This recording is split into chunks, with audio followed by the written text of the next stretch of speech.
Chairman একটা member, তিনবারের member, সে খালার সাথে কথা বলতেছে, বিদায় দিচ্ছে খালাকে।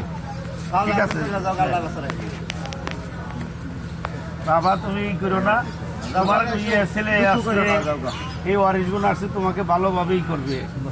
এরপরে আমরাও শাসন করে দেবো, লালন পালন ঠিক মতো করা লাগবে। এটা কিন্তু বলে দিতেছি, কোনোদিন এটা একটু কথা কব না। আপনার ছেলে পেলে পাগলনি এই হাটের মানুষগুলো সাইডে চাইতেছে না। এই যে তার ছেলে, এটা মেম্বার, এটা আমাদের মেম্বার। এটা কি তোমার মা?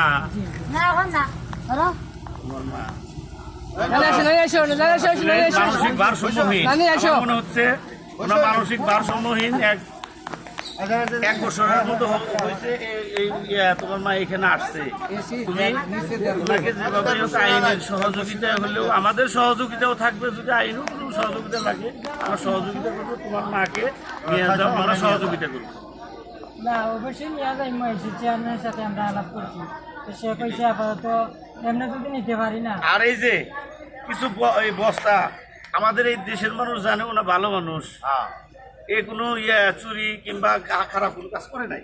আর বিশেষ করে এই যে এগুলা কিছুই নেই, আমি মনে করি ওনার আবেগে মনে হয় এগুলা করছে। আবেগে জঙ্গল ময়লা বস্তায় বসে ময়লা এগুলা, তারপরেও যদি ময়লা এই থেকে যদি ওরা কয় যে আমি পড়ছি আমি নিয়ে যাবো, এটা গাড়িতে করে ওরা নিয়ে যাইতে কোনো সমস্যা নাই। ভালো মানুষ নিয়ে যায়, চিকিৎসা করবে আর মাটাকে সেবা করবে, এটাই কিন্তু আমি কামনা করি। ঠিক আছে, আর একটা জিনিস বলি, ওনাকে নিয়ে যাওয়ার সহযোগিতা করে উনি সবাই জুম দিয়ে ই করে নিয়ে যেতে পারবো না। ওরা তো মানসিক ভারসাম্যহীন, বেশি লোক দেখলে মনে হয় আরো মাথাটা বেশি হয়। এখানে কিছু তার নিকট লোক আছে, ছেলে আছে, তার সাথে আরো 2-4 জন আসছে মনে হয়।